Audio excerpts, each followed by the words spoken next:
Olá pessoal, tudo bem? Aqui é o professor Valdir. Vou conduzir vocês nesse processo do curso de psicanálise clínica. Espero poder nesse curso oferecer para vocês o que há de mais interessante hoje, o que há de mais moderno, o que há de mais conclusivo dentro dos processos dos tratamentos das doenças psicossomáticas, tornando você um profissional capaz de ir na sua clínica, no seu consultório, em qualquer lugar que você esteja, produzir e conduzir ferramentas importantes para auxiliar você mesmo e as pessoas a administrarem seus sentimentos e suas emoções. Estudar a psicanálise é ter a oportunidade de conhecer o magnífico universo da mente humana.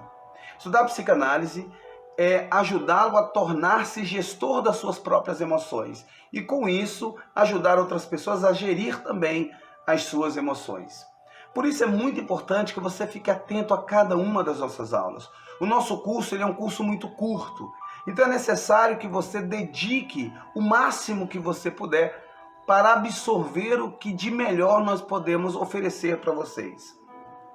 Estudar psicanálise é a gente entender que nós temos que ter um compromisso, porque colocar uma pessoa num divã, colocar uma pessoa numa maca, é entender que ela está permitindo para você entrar no seu universo das emoções.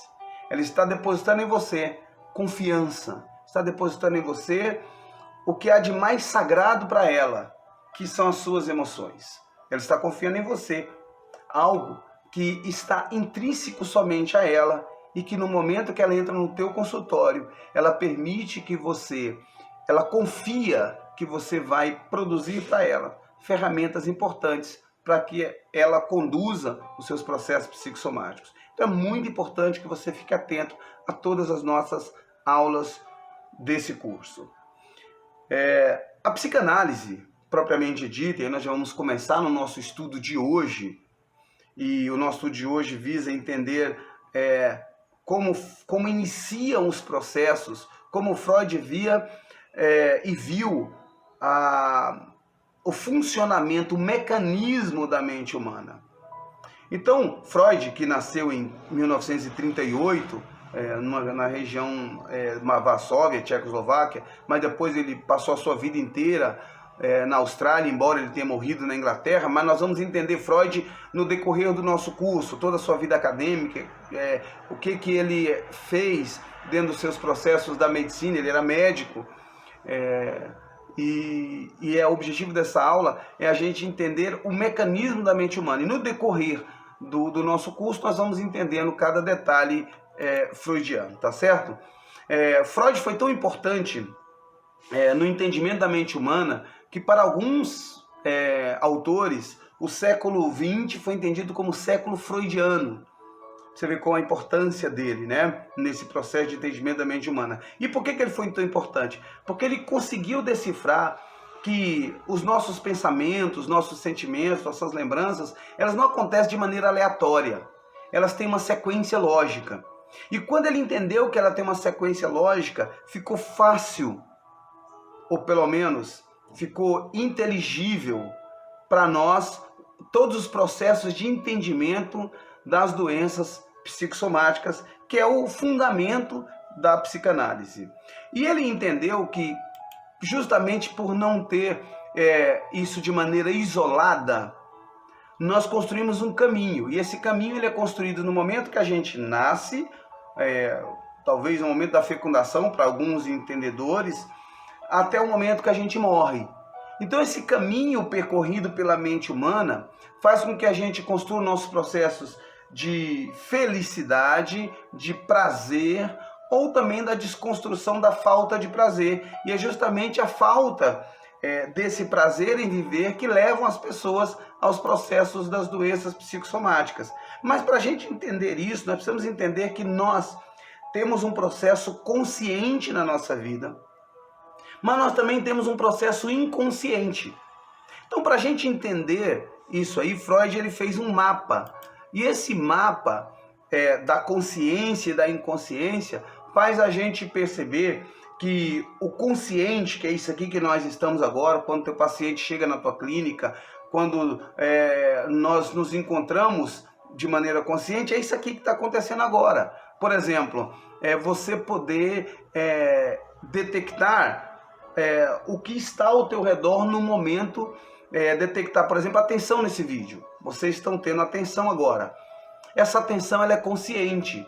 Você estabelecer relações entre o que você já sabia antes dessa aula com o que você vai aprender nessa aula. Isso nós estamos falando do processo consciente, verificar o som, a altura do som, verificar as pessoas que estão aos seus lados. Essas informações, elas são conscientes, você tem plena consciência dela. E ela está num nível cerebral que permite eu, inclusive, fazer o que eu quero e fazer o que eu não quero de maneira consciente. Só que Freud entende que existe níveis de consciência e níveis de inconsciência, e que no intervalo desses dois existe o que ele chamou de pré-consciente. Vamos imaginar como se tivesse um iceberg na nossa frente. Eu vou deixar do ladinho aqui a imagem desse iceberg para que você possa entender e visualizar melhor o que nós queremos dizer e o que Freud fez para poder facilitar o entendimento da mente humana. Entendemos que se a nossa mente fosse associada a um iceberg, aquela parte superior do iceberg é o nosso consciente, ou seja, aquilo que nós conseguimos visualizar, aquilo que é palpável para todos nós. Entende-se então que é uma parte muito pequena do nosso entendimento. Mas nós temos, na parte mais profunda do iceberg, o nosso inconsciente. Lá no nosso inconsciente estão os nossos medos, as nossas frustrações, os nossos impulsos destrutivos, os nossos desejos irracionais, nossos impulsos sexuais inacessíveis, tudo está lá no nosso inconsciente. Olha que interessante. O nosso inconsciente, a gente não tem uma razão racional para eles. Ele é bem irracional, vamos entender. Tem gente que tem medo de barata. Ou seja, isso é completamente irracional. Como que uma barata pode causar medo em alguém? Ele é um inseto, mas a pessoa pode imaginar que essa barata vai pular no seu pescoço, enforcá-lo ou com suas garras terríveis matá-lo, mas isso é impossível de acontecer. Uma barata jamais fará isso. Mas esse medo ele é inconsciente. Por que eu tenho medo de barata? Porque é inconsciente. E a maioria dos nossos medos, eles são de maneira inconsciente. Então está na nossa parte mais profunda do nosso cérebro. E nós temos o nosso pré-consciente. O nosso pré-consciente são as memórias armazenadas. Então vamos entender melhor como funciona isso. O nosso consciente é aquilo que eu estou vendo agora. O meu inconsciente ele é desorganizado, ele está lá no profundo desse iceberg. E nós temos aí o nosso pré-consciente, que ele é um meio termo, é as nossas memórias adquiridas. Então, aquela aula que nós tivemos na 6ª série de Geografia, o nosso entendimento da língua portuguesa, da língua inglesa, por isso que não adianta você ficar estudando gramática, você aprende praticando. Então, como que você aprende a língua? É lendo, é escrevendo, exercitando a sua mente o tempo inteiro. Então, nessa primeira fase, é preciso que vocês entendam que a topografia da nossa mente, do nosso entendimento, Freud dividiu em consciente, aquilo que está no nosso ambiente agora. Nós temos o nosso inconsciente, que é a parte mais profunda, que nós não temos muito acesso, ela é completamente desorganizada, por isso é inconsciente. E nós temos o pré-consciente, que é ali aquele meio termo, onde estão armazenados os nossos conhecimentos. Por exemplo, o nome do cachorro da minha tia, ou alguma lembrança que eu tenho da minha infância, tudo isso está no meu pré-consciente. Agora vamos entender. A nossa vida, ela é produzida através de pulsões. Essas pulsões nascem no meu inconsciente. Essas pulsões que alguns escritores, alguns autores chamam de impulsos, outros chamam de instintos, seja que nome for, nós aqui chamaremos de pulsão, porque foi o que Freud quis dizer para nós. Essas pulsões, elas fazem com que a gente faça que a gente tenha as nossas tomadas de decisões.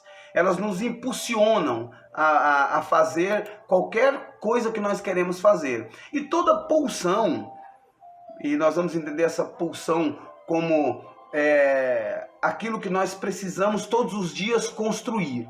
Vamos entender melhor. Toda pulsão, toda vontade, ela é construída através de uma fonte, de uma finalidade, de uma pressão e de um objeto. Nós vamos detalhar isso depois um pouquinho. Eu sei que às vezes fica um pouco confuso, por isso é importante a gente se encontrar ao vivo, porque nós conseguimos melhorar essas informações. Mas vamos entender, toda vez que eu tenho um desejo de fazer alguma coisa, esse desejo ele acontece fomentado por uma fonte, por uma finalidade, por uma pressão e por um objeto. Vamos entender como uma necessidade fisiológica. Por exemplo, a sede, a vontade de beber água. Eu acho que agora vai ficar mais fácil para a gente poder entender. A minha vontade de beber água, ela teve uma fonte. Qual foi a fonte? A necessidade de hidratar o meu corpo. Essa necessidade foi uma fonte. A finalidade. Qual a finalidade disso? A finalidade é reduzir a necessidade do meu corpo de se hidratar. Ponto. Qual a pressão? A pressão é a quantidade de energia que eu uso para poder satisfazer esse desejo que eu tenho, essa necessidade de tomar água. Isso vem de acordo com a necessidade, se eu tenho muita sede ou se eu tenho pouca sede. E qual o objeto disso? O objeto é o que eu vou fazer para hidratar o meu corpo. Então eu preciso pegar água, eu preciso pegar um copo, eu preciso ir à geladeira. Então essa pulsão que eu tenho, ela é movida por tudo isso aí. Mas a pulsão, nesse caso que eu estou falando para vocês, é de uma necessidade fisiológica. E a pulsão que nós vamos trabalhar com Freud é a pulsão como uma necessidade psíquica e orgânica. Ela vem ali no limiar entre o que é psicológico, o que é psíquico e o que é orgânico. Então, para a gente entender melhor isso, a gente precisa entender que essas pulsões, elas podem ser a pulsão de vida ou pulsão de morte. Freud entendeu que toda vez que eu tenho uma pulsão de vida, ela vem trabalhando com os meus objetivos, com os meus sonhos, com as minhas finalidades, tudo aquilo que me agrada e que me faz ter uma vida melhor. Isso é minha pulsão de vida. Mas nós temos, por outro lado, também a pulsão de morte. O que é essa pulsão de morte? É quando a gente tem aí o nosso isolamento, a estagnação, os atos destrutivos. Isso aí é pulsão de morte. Agora, para a gente entender melhor isso, eu posso entender pulsão como energia, uma fonte de energia. Essa fonte de energia, Freud chamou de libido. Libido é o nosso desejo, né? Por que ele chamou isso de desejo? Porque essa pulsão de vida e nossa pulsão de morte, ela está presente em todos os nossos conflitos. Tudo que nós fazemos, nós estamos movidos por essa pulsão de vida ou por essa pulsão de morte. E a pulsão de vida, Freud chamou de libido, que é o algo a mais que faz a gente ter o desejo de viver cada dia melhor. A pulsão de morte também tem uma fonte, mas Freud não detalhou muito essa fonte. Mas o que a gente precisa entender é que quando nós estamos empolgados para fazer alguma coisa, quando nós estamos felizes, motivados, nós produzimos esse libido e que ele é distribuído durante todas as coisas que nós fazemos na nossa vida. Por outro lado, quando a gente está num luto, quando a gente perde o emprego, quando a gente perde algo importante, nós acabamos perdendo a motivação de fazer as coisas do dia a dia, de empregar essa energia. E quando nós deixamos de empregar essa energia, nós acabamos gastando muito dessa energia com a pessoa que se foi, com o emprego que nós perdemos, com as coisas que não nos faz feliz. E aí nós chamamos isso aí de pulsão de morte. Eu espero que vocês estejam entendendo até agora, lembrando que é nosso primeiro encontro hoje, tudo isso nós vamos, no decorrer do nosso curso, trabalhar melhor todas essas informações. E a partir daí nós construímos a nossa personalidade. Então o que nós entendemos até agora? Que nós temos o nosso consciente, que é aquilo que nós estamos vendo no nosso dia a dia. Nós temos o nosso inconsciente, que nós não temos acesso a ele. E nós temos o nosso pré-consciente, que é o limiar dessas duas situações. onde nós podemos ter no pré-consciente todo o conhecimento adquirido no decorrer da nossa vida e que nós temos acesso a ele. Aquilo que nós não temos acesso está lá no nosso inconsciente. Nós vimos também que nós somos impulsionados todos os dias por pulsão de vida ou por pulsão de morte. A pulsão de vida nós chamamos de libido, que é aquilo que nos impulsiona a fazer as coisas agradáveis, aquilo que nos mantém nosso emprego, nossos projetos, nossos sonhos. E nós temos a nossa pulsão de morte, que é aquela pulsão que nos faz tornar isolados, reprimidos, tristes, que nos faz produzir atos de destruição daquilo que nós produzimos na nossa vida. Então, nós temos essas pulsões. Agora, como Freud entende isso dentro da construção da nossa personalidade? Freud entendeu que a maioria dos seus pacientes que vinham ao teu consultório tinham muitos conflitos internos. Esses conflitos faziam com que essas pessoas produzissem acordos psíquicos com o objetivo de aliviar as suas dores, aliviar a sua ansiedade, aliviar as coisas que não faziam com que essas pessoas tivessem uma melhor qualidade de vida. E aí ele teve uma grande sacada. Ele percebeu que como as coisas trabalham em conjunto, ele entendeu que essa proposta nossa de inconsciência, de pré-consciência e de consciência faziam com que nós produzíamos 3 campos psíquicos na nossa vida. E que esses 3 campos psíquicos, olha como estudar a psicanálise é interessante, né?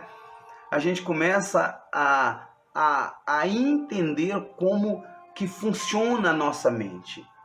E aí ele entendeu que nós temos 3 campos psíquicos, 3 campos emocionais. Esses 3 campos emocionais ele vai chamar de id, ego e superego. Opa, eu comecei a entender agora que nós temos esses 3 campos psíquicos, que são o nosso ego, essa palavra é comum pra gente, né? O nosso superego, e talvez uma que não seja tão discutida entre a gente, que é o nosso id. Então vamos voltar àquele iceberg que nós colocamos e que nós trabalhamos lá atrás. Eu vou colocar aqui de novo agora esse iceberg, mas de uma maneira que nós vamos entender agora o nosso campo das emoções.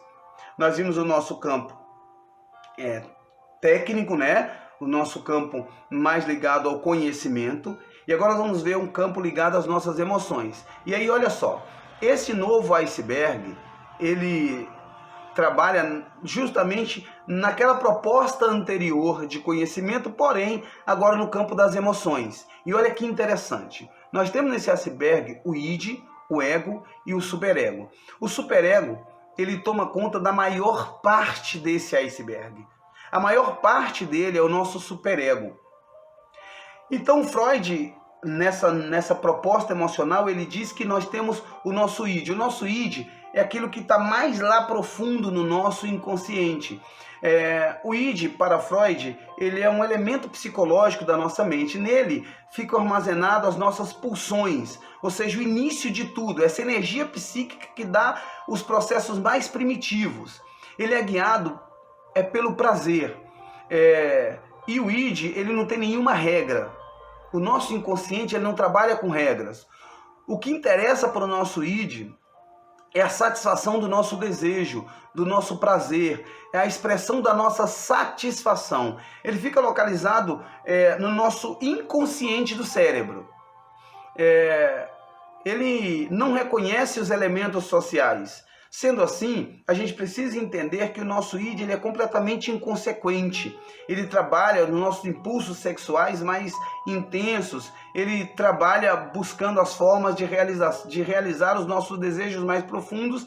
E olha o que é interessante, o nosso id ele não aceita frustrações. Ele não entende a frustração, ele não aceita ser contrariado. Então o nosso id, ele não aceita ser contrariado. Então, pessoas que têm dificuldade de entender as suas frustrações, ele está lá mais voltado para o seu inconsciente. Ele está mais trabalhando aqueles desejos mais profundos, pulsionados apenas pelo desejo de se satisfazer e nada mais. Então a sua satisfação pessoal, ela é tão importante que ela sobressai a tudo. Porque no inconsciente, que é no nosso id, não existe regras, não existe nenhum valor social. Ele não entende o que é certo e o que é errado. Para ele tudo é a mesma coisa. O que interessa é o seu prazer. É aquilo que satisfaz a si mesmo. Em contrapartida ao nosso id, nós temos o nosso superego, que ele trabalha tanto no nosso nível de inconsciência quanto no nosso nível de consciência. E ele pega todo um lado importante das nossas emoções. Então olha que interessante isso. O nosso superego, ele por sua vez, ele nessa contrapartida, ele inicia-se lá ainda na infância. Vamos entender melhor. O superego, ele passa não a sobrepor, mas a contrapor o nosso id. É como se o nosso id tudo pudesse e o nosso superego nada pudesse, porque ele trabalha justamente na existência do certo e do errado. Para o superego não existe um meio termo. Se você não está fazendo certo, você está fazendo errado. É importante a gente entender que ele se encontra na parte... Ele se encontra justamente, para eu poder ser mais claro para vocês, tudo aquilo que foi reprimido na nossa infância, tudo aquilo que foi colocado como não pode, como não deve, ele está ali focado dentro do nosso superego. E a gente pode entender que ele é o aspecto social que trabalha entre esse id, ego e superego. Ele resulta, na grande parte, nas imposições, nos castigos da nossa infância. Ele se encontra e participa dos desejos dos nossos níveis mentais. Ali está a nossa censura, a nossa culpa, nosso medo, a nossa punição. A gente pode... ele pode ser visto numa instância reguladora do que é moral, do que é ético. É importante a gente entender que é justamente no superego que a gente encontra todas as nossas decisões contrapostas ao nosso id. Então vamos deixar mais claro ainda para vocês. No meu id não tem regras. No meu superego eu tenho excesso de regras. Vamos entender isso melhor quando a gente entender agora a proposta do nosso ego. Olha que interessante. Enquanto no nosso id tudo pode, no nosso superego nada pode. Então como é que funciona o nosso ego?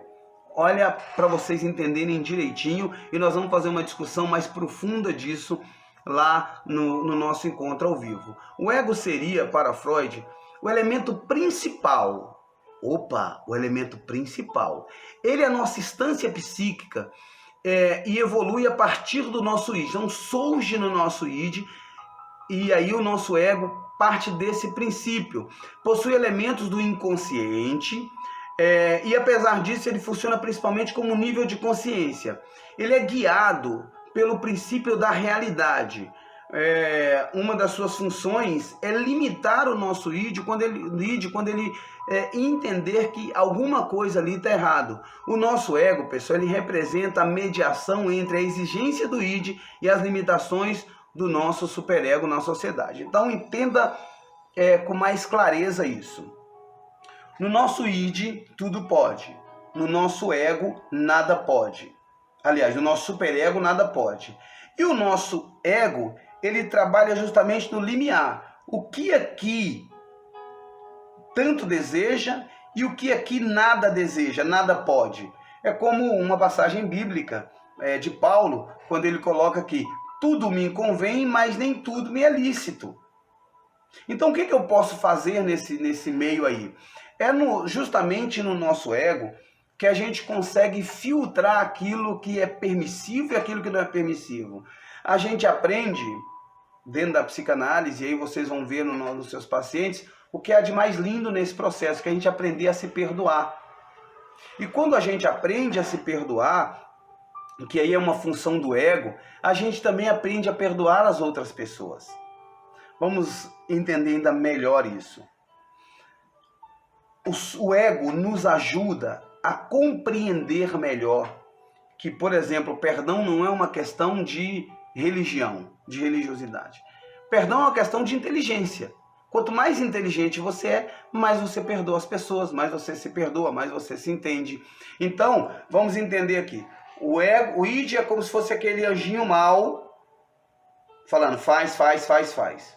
O nosso superego é o nosso anjinho bom, não faz, não faz, não faz, não faz. E o nosso ego está ali no meio termo, nos proporcionando um raciocínio lógico, um entendimento daquilo que eu posso e daquilo que eu não posso fazer. Vocês estão compreendendo mais ou menos que essa estrutura emocional nos permite, dentro da nossa clínica, entender o nosso paciente, entender as confusões que ele possa estar trazendo para nós no momento da clínica. E a gente pode também nos entender. Olha, nessa aula de hoje, que já está acabando, já está finalizando, porque o conteúdo realmente é muito intenso, ele não é um conteúdo fácil de se entender nesse momento, mas é importante que a gente precise compreendê-lo, porque se a gente não compreender, nós não vamos entender lá na frente os processos que encadeiam as nossas doenças psicossomáticas. Então, entendendo tudo isso, nós percebemos o papel da psicanálise e a importância do psicanalista entender essa engrenagem toda. Porque o nosso grande objetivo é tornar-nos independentes. Mas quem é que vai estar independente? O nosso ego. O nosso ego tem que se tornar independente. E quando o nosso ego se torna independente, quando ele não se torna escravo nem do nosso id, nem do nosso superego, nós nos tornamos pessoas gestoras das nossas próprias emoções. Então, quando alguém nos procura na nossa clínica, o que ela vem é buscar essa independência, fazer com que o seu ego, fazer com que o seu eu se torne gestor das suas emoções. Para isso, nós precisamos estudar a proposta freudiana para dar a essas pessoas as ferramentas necessárias. Lembrando que o psicanalista, ele não muda ninguém. Ele não propõe a mudança da pessoa. O que ele propõe é ferramentas para que as pessoas busquem dentro de si respostas e a partir dessas respostas ela passa a gerir melhor as suas emoções. Eu espero nessa aula ter deixado claro para vocês a estrutura de conhecimento e a estrutura das nossas emoções, para que na próxima aula, e aí sim, a gente vai começar a entender agora a formação dos processos de ansiedade. Como que a ansiedade aparece? Como que a ansiedade surge? E a partir desse surgimento, quais os mecanismos de defesa que nós podemos ter para administrar isso? Como que surgem os medos? Como que surgem as doenças psicossomáticas?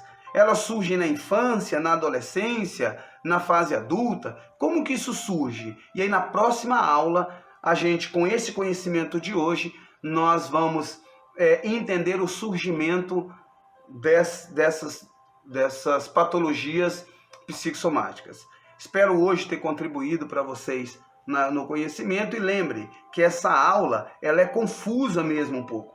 Por isso, nós precisamos nos encontrar no próximo encontro ao vivo, e é nesse encontro ao vivo que a gente consegue trabalhar melhor todas as dúvidas que vocês possivelmente possam ter nessa aula de hoje. Grande abraço, pessoal, até o nosso encontro ao vivo, que eu tenho certeza que será bastante, mas bastante interessante mesmo. Valeu, até mais!